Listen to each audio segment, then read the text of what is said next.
আরে ভাই রে ভাই, খবরটা কি শুনেছেন? আমাদের কাটার মাস্টার মুস্তাফিজ এখন শুধু ঘরের মাঠে স্লোয়ার দিয়ে ব্যাটসম্যানদের নাজেহাল করেন না, তিনি এখন বাঁহাতি পেসারদের দুনিয়ার ডন হয়ে গেছেন। পিএসএল এর ময়দানে মুলতান সুলতানসের উইকেট উপড়ে ফেলে ফিজ এখন টি-20 ক্রিকেটের ইতিহাসে সর্বোচ্চ উইকেটের মালিক। বাঁহাতি পেসারদের মধ্যে ভাই আবার সব বোলারদের সাথে গুলায় ফেলবেন না। ব্যাপারটা অনেকটা সেই গল্পের মতো, শিষ্য যখন গুরুর কান মলে দিয়ে সিংহাসন দখল করে। মুস্তাফিজ যখন কোচি খোকা হিসেবে ক্রিকেটে এসেছিলেন তখন লাজুক মুখে বলেছিলেন আমার আদর্শ মোহাম্মদ আমির। এখন সে আদর্শ আমির ভাইকে পকেটে পুরে ফিজ বলছেন আইডল তো আইডলই, কিন্তু রেকর্ডটা তো আমারই হবে বস। মুস্তাফিজ যে গতিতে আমিরকে টপকালেন সেটা দেখে আমিরের আফসোস হওয়াটাই স্বাভাবিক। আমিরের 414 উইকেট নিতে লেগেছে 356 ম্যাচ, ওদিকে আমাদের ফিজ মাত্র 325 ম্যাচেই 416 উইকেট নিয়ে আমিরের চেয়েও দ্রুত গতিতে রেকর্ড বইয়ের পাতা ছিঁড়ে নতুন পাতা জুড়ে দিয়েছেন। ফিজ হয়তো মনে মনে বলছেন ভাইজান আপনি যখন বল করতেন তখন আমি শিখতাম, আর আমি যখন বল করি তখন আপনি শুধু দেখেন। যদিও আমির এখনো পিএসএল এ রাওয়ালপিন্ডির হয়ে বল হাতে দৌড়াচ্ছেন,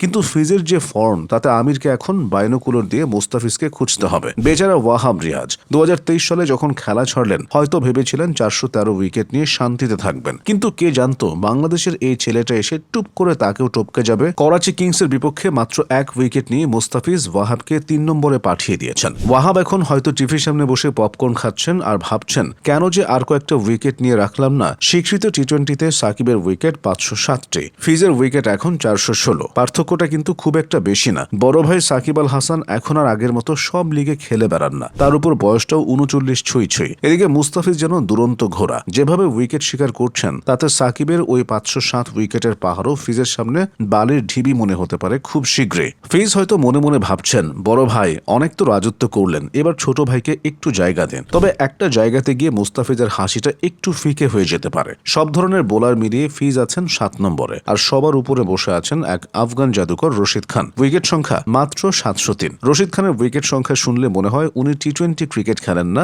উইকেট সংগ্রহের কোনো গেম খেলেন। রশিদ খান হয়তো লিস্টের ওপর থেকে নিচের দিকে তাকিয়ে মুস্তাফিজকে বলছেন ওয়েলকাম টু দ্য ক্লাব ছোট ভাই, তবে আমার কাছে পৌঁছাতে হলে তোমাকে আরো কয়েক জন্ম বল করতে হবে। ফিজ এখন বাঁহাতি পেসারদের রাজা। আমির ওয়াহাবরা এখন ফিজের পেছনের সারিতে। আন্তর্জাতিক টি-20তে 158 উইকেট নিয়ে তো বাংলাদেশের হয়ে আগে রেকর্ড করেছেন, সাকিবকেও পেছনে ফেলেছেন সেই কবে। এখন কেবল দেখার বিষয় ফিজ এই উইকেট শিকারের নেশায় আর কাকে কাকে ধুয়ে মুছে সাফ করে দেন। ব্যাটসম্যানরা সাবধান, কারণ মুস্তাফিজের স্লোয়ার আর কাটারে এখন রেকর্ডের গন্ধ লেগে আছে। ফিজ এখন আর শুধু বোলিং করেন না, তিনি এখন ইতিহাস লেখেন, আর সেই ইতিহাসের পাতায় পাকিস্তানি লেজেন্ডরা এখন কেবল দর্শক। ফিজের জয়গান চলুক আর ব্যাটসম্যানদের স্টাম্পগুলো উঠতে থাকুক এভাবেই।